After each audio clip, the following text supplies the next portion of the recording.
Hello বন্ধুরা, রবি 10 minute স্কুলের পক্ষ থেকে তোমাদের সবাইকে স্বাগত। আশা করি তোমরা সবাই অনেক ভালো আছো। আমি আনিকা মাহজাবিন। আজকে আমরা আমাদের পিথাগোরাসের উপপাদ্য এই অধ্যায়টি শুরু করব। এটি হচ্ছে আমাদের 9 নম্বর অধ্যায়। তাহলে চলো শুরু করি। প্রথমে আমরা যে জিনিসটি জানবো যে এই পিথাগোরাস লোকটা কে। ইনি হচ্ছে আমাদের একজন গ্রিক দার্শনিক। তিনি খ্রিস্টপূর্ব 6ষ্ঠ শতাব্দীর দিকে সমকোণী ত্রিভুজের একটি বিশেষ বৈশিষ্ট্য বের করেন। ঠিক আছে, সমকোণী ত্রিভুজের এই বৈশিষ্ট্য পিথাগোরাসের বৈশিষ্ট্য বলে পরিচিত। বলা হয় পিথাগোরাসের জন্মের আগে মিশরীয় ও ব্যাবিলনীয় যুগেও সমকোণী ত্রিভুজের এই বৈশিষ্ট্যের ব্যবহার ছিল। এখন আসো আমরা এই বিশেষ বৈশিষ্ট্যটা কি সেটা জানবো। ঠিক আছে, এই চিত্রে আমরা একটি সমকোণী ত্রিভুজ দেখতে পাচ্ছি। সমকোণী ত্রিভুজের বৈশিষ্ট্য কি বলতো? একটি কোণ সমকোণ, অর্থাৎ এই যে ধরো এই কোণটি আমরা দেখেই বুঝতে পারছি এটা আমাদের 90 ডিগ্রি। এখন সমকোণী ত্রিভুজে এই 90 ডিগ্রি বা সমকোণের বিপরীত বাহুকে আমরা বলে থাকি অতিভুজ। ঠিক আছে, এবং এই 90 ডিগ্রির সাথে লম্ব বরাবর বাহুকে আমরা বলি হচ্ছে লম্ব, এবং ভূমি বরাবর বাহুটিকে বলি ভূমি। তাহলে এই চিত্রে আমাদের এই এবিসি একটি সমকোণী ত্রিভুজ এবং এই কোণটি অর্থাৎ কোণ এসিবি হচ্ছে একটি সমকোণ। সুতরাং এবি হচ্ছে ত্রিভুজের অতিভুজ এবং এই চিত্রে বাহুগুলো এ বি এবং সি দ্বারা নির্দেশ করা হয়েছে। এখন আসো আমরা সমকোণী ত্রিভুজের বিশেষ বৈশিষ্ট্যটা সম্পর্কে জানি। সেটা হচ্ছে যে কোনো সমকোণী ত্রিভুজের অতিভুজের উপর অঙ্কিত বর্গক্ষেত্রের ক্ষেত্রফল অপর দুইটি বাহুর উপর অঙ্কিত বর্গক্ষেত্রদ্বয়ের ক্ষেত্রফলের সমষ্টির সমান। এটি হচ্ছে আমাদের পিথাগোরাস যে বিশেষ বৈশিষ্ট্যটি নিরূপণ করেছিলেন সেটি। তো এখানে আমাদের কি বলছে, এই যে মনে করো আমাদের অতিভুজটা, এর উপরে যে বর্গক্ষেত্রটি অঙ্কিত হবে সেটি অন্য দুই বাহুর উপর অঙ্কিত বর্গক্ষেত্রদ্বয়ের যোগফলের সমান। অর্থাৎ এখানে আমাদের সি স্কয়ার সমান এ স্কয়ার প্লাস বি স্কয়ার। এটি কেন হলো? সি যদি এই বাহুর দৈর্ঘ্য হয় তাহলে এর উপর অঙ্কিত বর্গক্ষেত্রের ক্ষেত্রফল হবে সি স্কয়ার। আবার দেখো এই বাহুর উপরে অঙ্কিত বর্গক্ষেত্র হবে বি স্কয়ার, আর এই এ বাহুর উপর অঙ্কিত বর্গক্ষেত্র হবে এ স্কয়ার। এখন আমাদেরকে পিথাগোরাস কোন বৈশিষ্ট্যের কথা বলেছেন? যে কোনো সমকোণী ত্রিভুজে অতিভুজের উপর অঙ্কিত বর্গক্ষেত্রের ক্ষেত্রফল অপর দুটি বাহুর উপর অঙ্কিত বর্গক্ষেত্রদ্বয়ের ক্ষেত্রফলের সমষ্টি সমান। তাহলে সি স্কয়ার সমান এ স্কয়ার প্লাস বি স্কয়ার। এখন আসো এই যে কথাটি আমাদের পিথাগোরাস বলেছেন এটি আমরা কতভাবে প্রমাণ করতে পারি?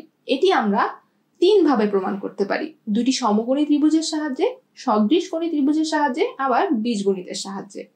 তো প্রথমে আমরা দেখব যে দুটি সমকোণী ত্রিভুজের সাহায্যে আমরা কিভাবে এটি প্রমাণ করতে পারি। যেহেতু এটি একটি প্রমাণ সুতরাং এটি আমরা উপপাদ্য আকারে লিখতে পারি। এখন এই উপপাদ্যের সাধারণ নির্বাচন হবে একটি সমকোণী ত্রিভুজের অতিভুজের উপর অঙ্কিত বর্গক্ষেত্র অপর দুই বাহুর উপর অঙ্কিত বর্গক্ষেত্রদ্বয়ের সমষ্টির সমান। আমাদের চিত্র হবে একটি সমকোণী ত্রিভুজের। আমরা বিশেষ নির্বাচনে এই সমকোণী ত্রিভুজটির বর্ণনা দিব যে এবিসি সমকোণী ত্রিভুজে কোণ বি হচ্ছে 90 ডিগ্রি, এসি সমান হচ্ছে বি দৈর্ঘ্য, এবি সমান সি দৈর্ঘ্য, বিসি সমান এ দৈর্ঘ্য। আমাদেরকে প্রমাণ করতে হবে যে এই এসি স্কয়ার সমান AB square plus BC square.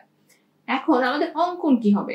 আমাদের অঙ্কনে হবে হচ্ছে যে এই বিসি কে আমরা ডি পর্যন্ত এমন ভাবে বর্ধিত করি যেন সিডি সমান এবি ইকুয়াল টু এই সি দৈর্ঘ্য হয়। ঠিক আছে, আবার এই ডি বিন্দুতে বিসি এর উপর আমরা ডিই লম্ব আঁকবো যেন ডিই সমান বিসি সমান এই এ দৈর্ঘ্য হয়। ঠিক আছে, তাহলে আমরা যেটা করব এই সি কমা ই এবং এ কমা ই যোগ করব। এখন আমরা প্রমাণ দেখি। প্রমাণে আমাদেরকে প্রথমে যেটা করতে হবে সেটা হচ্ছে ত্রিভুজ এ বি সি ও ত্রিভুজ সি ডি এই দুটি ত্রিভুজ কম্পেয়ার করতে হবে। এখানে আমাদের কি কি জিনিস সমান? দেখো আমি অঙ্কনই করেছি অনেক কিছু সমান করে। এই এ বি সমান সিডি সমান সি দৈর্ঘ্য, বিসি সমান ডিই সমান এ দৈর্ঘ্য এবং অন্তর্ভুক্ত কোণ এ বি সি। ঠিক আছে, এই এ বি সি কোণ এবং সিডিই কোণ সমান কারণ উভয়ই সমকোণ। তাহলে বলো এই দুটি ত্রিভুজ আমার সর্বসম হবে। এখন আমাদের অন্য জিনিসগুলোও সমান হবে, অর্থাৎ এই এসি এবং সিই বাহু দুইটাই বি দৈর্ঘ্যের হবে এবং কোণ বিএসি এই কোণটি এবং কোণ এসিডি এরা পরস্পর সমান হবে। এখন আরেকটি জিনিস লক্ষ্য করো, এই এবি এবং ইডি বাহু পরস্পর সমান্তরাল। ঠিক আছে, এবং এই ভূমির উপরে লম্ব। সুতরাং আমরা বলতে পারি এই এবিডিই একটি ট্রাপিজিয়াম যেহেতু বিপরীত বাহুদ্বয় পরস্পর সমান্তরাল। এখন আমরা একটি সমীকরণ দাঁড় করাতে পারি। যেমন ধরো এখানে আমরা কি জানি, যেহেতু এই কোণটা 90 ডিগ্রি আমাদের ত্রিভুজের ক্ষেত্রে 3 কোণের সমষ্টি 2 সমকোণ, এখানে আমাদের এক সমকোণ চলে গেল, তাই না? তাহলে এই এসিবি এবং বিএসি আর এক সমকোণ হবে, অর্থাৎ এক সমকোণ হবে। এখন আরেকটা জিনিস লক্ষ্য করো, আমরা জানি যে বিএসি সমান, আমরা একটু আগে দেখে আসছি যে কোণ ইসিডি, তাই না? তাহলে আমরা এই বিএসি এর পরিবর্তে এখানে লিখতে পারি যে কোণ এসিবি প্লাস কোণ ইসিডি সমান এক সমকোণ, অর্থাৎ এই দুটি কোণের মান এক সমকোণ। এখন দেখো এটি একটি সরল রেখার উপরে অবস্থিত, এই দুটি কোণ যদি এক সমকোণ হয় তাহলে এই মাঝের কোণ আরেক সমকোণ হবে। কারণ কি, একটি সরলরেখার উপরে আমাদের 180 ডিগ্রি কোণ এক সরল কোণ হয়, ঠিক আছে, 2 সমকোণ থাকে। তো এই দুটির যোগফলে যদি আমার এক সমকোণ চলে যায় তাহলে এই মাঝের কোণটি আরেক সমকোণ হবে। এখন তাহলে আমরা বলতে পারি যে এই কোণ এসিই আমাদের এক সমকোণ, অর্থাৎ এসি একটি সমকোণী ত্রিভুজ। এখন তুমি এই এবিডিই ট্রাপিজিয়ামের ক্ষেত্রফলের ক্ষেত্রে একটি জিনিস লক্ষ্য করো, যে এই এবিডিই ট্রাপিজিয়ামের ক্ষেত্রফল সমান 3টি ত্রিভুজের ক্ষেত্রফলের সমান। এখন এই এবিডিই ট্রাপিজিয়ামের ক্ষেত্রফল আমরা কি লিখতে পারি? হাফ ইন্টু বিডি, অর্থাৎ সমান্তরাল বাহুদ্বয়ের দূরত্ব ইন্টু এই সমান্তরাল বাহুদ্বয়ের যোগফল AB plus DE equal to এই ত্রিভুজ ক্ষেত্র 3টির ক্ষেত্রফলের যোগফল। ত্রিভুজ ক্ষেত্র 3টি কি কি? এবিসি ত্রিভুজ ক্ষেত্র। এই এবিসি এর ক্ষেত্রফল কি হবে বলতো? হাফ এসি, হাফ ইন্টু ভূমি গুণ উচ্চতা। সিডিই ক্ষেত্রের ক্ষেত্রফল হবে দেখো হাফ ইন্টু ভূমি ইন্টু উচ্চতা, এখানে ভূমি সি এবং উচ্চতা হচ্ছে এ, তাহলে হাফ এসি। এই ত্রিভুজ এসি এর ক্ষেত্রফল, অর্থাৎ এই মাঝের ত্রিভুজটির ক্ষেত্রফল হবে হচ্ছে হাফ গুণ ভূমি গুণ উচ্চতা। এখানে আমাদের ভূমি এবং উচ্চতা উভয় হচ্ছে বি, সুতরাং আমাদের এখানে আসবে হাফ বি স্কয়ার। এখন বাম দিকে দেখো আমরা এই BD into AB plus DE, এখানে বিডি কে আমরা লিখতে পারি বিসি প্লাস সিডি হিসেবে। বিসি প্লাস সিডি অর্থাৎ এই এ এবং সি দৈর্ঘ্যের যোগফল, অর্থাৎ এ প্লাস সি। আবার দেখো AB plus DE, AB plus DE কিন্তু এই সি প্লাস এ দৈর্ঘ্যের যোগফল, অর্থাৎ A plus C into A plus C লিখতে পারি আমরা এদেরকে। এখন তুমি যদি উভয় পক্ষ সরল করো, ঠিক আছে, তাহলে তুমি এই B square equal to C square plus A square এই প্রমাণটি পেয়ে যাবে। তাহলে আশা করি তোমরা উপপাদ্যটি বুঝতে পারলে। এখন আসো আমরা কিভাবে সদৃশকোণী ত্রিভুজের সাহায্যে এটি প্রমাণ করতে পারি সেটি নিয়ে আলোচনা করি। সদৃশকোণী ত্রিভুজের সাহায্যে, অর্থাৎ আমরা দুটি সদৃশকোণী ত্রিভুজ অঙ্কন করে এখানে প্রমাণটি করার চেষ্টা করব। এই ত্রিভুজ এ বি সি মনে করো আমাদের একটি সমকোণী ত্রিভুজ, এখানে কোণ সি হচ্ছে 90 ডিগ্রি, এই সি এর বিপরীত বাহু হচ্ছে এবি যেটি আমার অতিভুজ। এই এবি এর দৈর্ঘ্য মনে করি সি, ঠিক আছে, এবি এর দৈর্ঘ্য সি, বিসি এর দৈর্ঘ্য হচ্ছে এ এবং এসি এর দৈর্ঘ্য বি। প্রমাণ করতে হবে যে এ বি স্কয়ার সমান AC square plus BC square. অঙ্কনে আমরা যেটা করব সেটা হচ্ছে এই সি বিন্দু থেকে এ বি এর উপর সিএইচ লম্ব টানবো, যা এ বি অতিভুজকে এইচ বিন্দুতে ছেদ করে এবং এই এ বি ডি ও ই অংশে বিভক্ত হয়। এখন আসলে আমরা প্রমাণটা দেখি। প্রমাণে আমাদেরকে কি করতে হবে? প্রথমে আমরা আমাদের ত্রিভুজ এবিসি এবং বিসিএইচ এর তুলনা করি। এবিসি ত্রিভুজে দেখো আমাদের কোণ সি 90 ডিগ্রি, আবার বিসিএইচ, ঠিক আছে, এই ত্রিভুজটিতে দেখো আমাদের কোণ এইচ 90 ডিগ্রি, ঠিক আছে, উভয় সমকোণী ত্রিভুজ। আবার দেখো অন্তর্ভুক্ত কোণ সিবিএইচ এবং কোণ এবিসি, উভয় ত্রিভুজের ক্ষেত্রে কমন।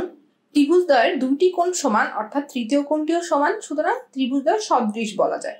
আমরা কি জানি যে সদৃশ দুটি ত্রিভুজের ক্ষেত্রে তাদের বাহুগুলোর অনুপাত সমান।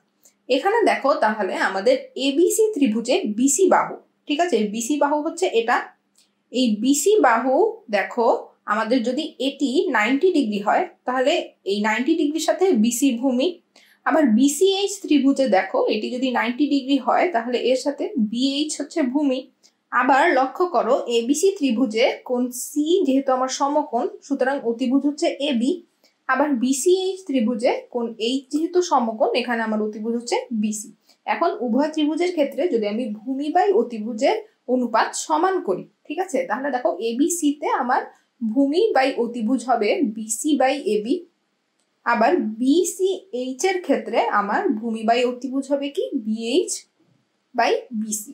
যেহেতু ত্রিভুজদ্বয় সদৃশ, সুতরাং আমরা লিখতে পারি বিসি বাই এবি সমান বিএইচ বাই বিসি। অর্থাৎ দেখো বিসি আসলে হচ্ছে আমার এ দৈর্ঘ্য এবং এবি হচ্ছে সি দৈর্ঘ্য। আবার বিএইচ হচ্ছে আমার ই দৈর্ঘ্য এবং বিসি হচ্ছে এ দৈর্ঘ্য, সুতরাং এই দৈর্ঘ্যের অনুপাতগুলোও সমান হবে। অনুরূপভাবে ত্রিভুজ এসিএইচ, ঠিক আছে, এই এসিএইচ এবং এবিসি ত্রিভুজ থেকে আমরা এই প্রমাণ করতে পারি যে বি বাই সি সমান ডি বাই বি। এখন এই অনুপাত দ্বয় সমান করে আমার কি লাভ হলো, এই অনুপাত দুটি থেকে আমরা লিখতে পারি, এই 1 নম্বর থেকে আমরা লিখতে পারি আর গুণন করে যে এ স্কয়ার সমান সিই। আবার দেখো 2 নম্বর থেকে আমি আর গুণন করে লিখতে পারি বি স্কয়ার সমান সিডি। এখন এদেরকে আমি যদি যোগ করি তাহলে কি পাই, এ স্কয়ার প্লাস বি স্কয়ার সমান সিই প্লাস সিডি। এখান থেকে সি কমন নিলে লিখতে পারি ই প্লাস ডি। ই প্লাস ডি অর্থাৎ আমার এই এবি দৈর্ঘ্য, এই এবি দৈর্ঘ্য আমি জানি হচ্ছে সি দৈর্ঘ্যের সমান, সুতরাং আমরা কি লিখতে পারি, সি স্কয়ার সমান এ স্কয়ার প্লাস বি স্কয়ার, যেটি আমার প্রমাণ। তো আশা করি তোমরা এই প্রমাণটি বুঝতে পারলে। এখন আমরা দেখব যে কিভাবে আমরা বীজগণিতের সাহায্যে এই প্রমাণটি করতে পারি। বীজগণিতের সাহায্যে প্রমাণটি করতে হলে আমাদেরকে প্রথমে যেটা করতে হবে, একটি সমকোণী ত্রিভুজ আঁকতে হবে, এর অতিভুজের উপরে একটি বর্গক্ষেত্র আঁকতে হবে। এরপরে যেটা করতে হবে, এই সমকোণী ত্রিভুজটি সমান করে আমার আরো 3টি সমকোণী ত্রিভুজ আঁকতে হবে, ঠিক আছে। এখানে মনে করো একটি হবে আমার বি দৈর্ঘ্য, এটি হবে এ দৈর্ঘ্য, আরেকটি সমকোণী ত্রিভুজের এটি হবে বি দৈর্ঘ্য, এটি হবে এ দৈর্ঘ্য, এবং আরেকটি সমকোণী ত্রিভুজে এই বাহু হবে বি দৈর্ঘ্য, এই বাহু হবে এ দৈর্ঘ্য, ঠিক আছে। তাহলে এই চিত্রে আমার একটি বর্গক্ষেত্র এবং 4টি সমকোণী ত্রিভুজ হলো। এখন আসো আমরা প্রমাণ দেখি। প্রমাণে আমরা আগের মতো প্রথমে সাধারণ নির্বাচন লিখব যে একটি সমকোণী ত্রিভুজের উপর অঙ্কিত বর্গক্ষেত্র অপর দুই বাহুর উপর অঙ্কিত বর্গক্ষেত্র দ্বয়ের সমষ্টির সমান হবে, এটি হচ্ছে আমার প্রমাণের বিষয়। বিশেষ নির্বাচনে যেটি লিখতে হবে, এই প্রথম সমকোণী ত্রিভুজটার কথা লিখতে হবে যে একটি সমকোণী ত্রিভুজের অতিভুজ হচ্ছে সি এ বি, অন্য দুটি বাহু প্রমাণ করতে হবে যে সি স্কয়ার সমান এ স্কয়ার প্লাস বি স্কয়ার। অঙ্কনে আমাকে যেটা করতে হবে, এখানে আমরা পরবর্তীতে যেটা করেছি যে ওই প্রদত্ত ত্রিভুজের সমান করে 4টি ত্রিভুজ অঙ্কন করেছি, ঠিক আছে। এখন আমরা আমাদের প্রমাণটি দেখি। এই বড় বর্গক্ষেত্রটি লক্ষ্য করলে দেখো এর প্রত্যেকটি বাহু হচ্ছে আমার এ প্লাস বি, সুতরাং এর ক্ষেত্রফল হবে এ প্লাস বি হোল স্কয়ার। ছোট চতুর্ভুজ ক্ষেত্রটি অর্থাৎ ছোট বর্গক্ষেত্রটি, এই মাঝের বর্গক্ষেত্রের ক্ষেত্রে দেখো প্রত্যেকটি বাহু হচ্ছে সি, সুতরাং এর ক্ষেত্রফল হবে সি স্কয়ার। এখন অঙ্কনানুসারে বড় বর্গক্ষেত্রের ক্ষেত্রফল যদি হয় হচ্ছে আমার এ প্লাস বি হোল স্কয়ার, অর্থাৎ এই বর্গক্ষেত্রটি, তাই না, সম্পূর্ণটি আর কি। তাহলে এটি সমান হবে আমার এই 4টি ত্রিভুজ এবং এই বর্গক্ষেত্রের ক্ষেত্রফলের সমষ্টির সমান, অর্থাৎ A plus B whole square সমান আমাদের হবে হচ্ছে এই C square plus 4 into half into A B, কারণ একটির ক্ষেত্রফল, একটি ত্রিভুজের ক্ষেত্রফল যদি হয় হচ্ছে হাফ এ বি, প্রতিটির ক্ষেত্রেই দেখো ভূমি এবং উচ্চতা হচ্ছে আমার এ বি, সুতরাং 4টির ক্ষেত্রফল একই হবে, সুতরাং 4টি ত্রিভুজের ক্ষেত্রফলের জন্য আমরা 4 দিয়ে গুণ করব, এবং এই বর্গক্ষেত্রের ক্ষেত্রফল তো সি স্কয়ার, সুতরাং আমাদের এ প্লাস বি হোল স্কয়ার সমান আমি লিখতে পারি 4 into half into A B plus C square. এখান থেকে দেখো তুমি সরল করলে কি পাবে, সি স্কয়ার সমান এ স্কয়ার প্লাস বি স্কয়ার, অর্থাৎ আমাদের এই পিথাগোরাসের উপপাদ্যটি প্রমাণিত হলো। এভাবে আমরা 3টি উপায়ে আমাদের পিথাগোরাসের উপপাদ্য প্রমাণ করতে পারি। এখন আসো আমরা একটি কাজ দেই তোমাদেরকে, সেটা হচ্ছে a মাইনাস বি হোল স্কয়ারের বিস্তৃতির সাহায্যে পিথাগোরাসের উপপাদ্যটি প্রমাণ করো। এটি তোমরা নিজেরা একটু ভেবে দেখবে, ঠিক আছে। এখন আসো আমরা এই পিথাগোরাসের উপপাদ্যের বিপরীত প্রমাণ দেখব। তো এই বিপরীত উপপাদ্যে আমাদেরকে যেটা করতে হবে যে আমরা জানি যে এখানে অতিভুজের উপর অঙ্কিত বর্গের ক্ষেত্রফল অপর দুই বাহুর উপর অঙ্কিত বর্গের ক্ষেত্রফলের সমষ্টির সমান।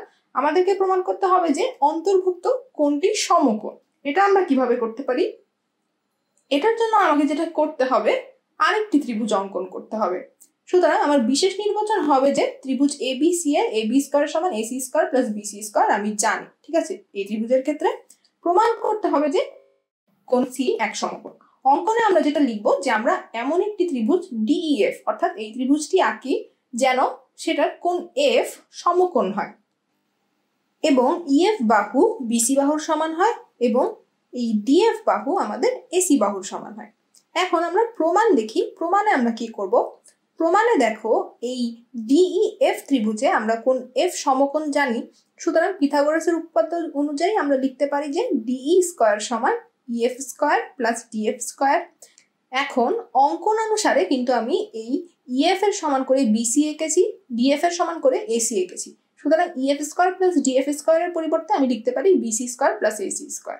বিশেষ নির্বাচন থেকে আবার আমি জানি যে BC square plus AC square সমান এবি স্কয়ার। অতএব আমরা কি পেলাম? ডি স্কয়ার সমান এবি স্কয়ার, অর্থাৎ ডিই সমান এবি, অর্থাৎ এই দুটি বাহুও পরস্পর সমান। এখন ত্রিভুজ এবিসি ও ত্রিভুজ ডিইএফ এর তিনটি বাহুই পরস্পর সমান, অর্থাৎ এরা পরস্পর সর্বসম ত্রিভুজ। তো এরা যদি সর্বসম ত্রিভুজ হয়, এদের প্রত্যেকটি কোণও সমান হবে। সুতরাং কোণ সি সমান কোণ এফ হবে। কোণ এফ যেহেতু এক সমকোণ, কোণ সিও এক সমকোণ হবে। তো আশা করি তোমরা এই বিপরীত উপপাদ্যটি বুঝতে পারলে। এর পরের দিন আমরা অনুশীলনের কিছু বহু নির্বাচনী প্রশ্ন এবং সৃজনশীল প্রশ্ন দেখব। তোমরা এই উপপাদ্যগুলো একটু ভালোভাবে দেখবে। তাহলে ভালো থাকো, ধন্যবাদ।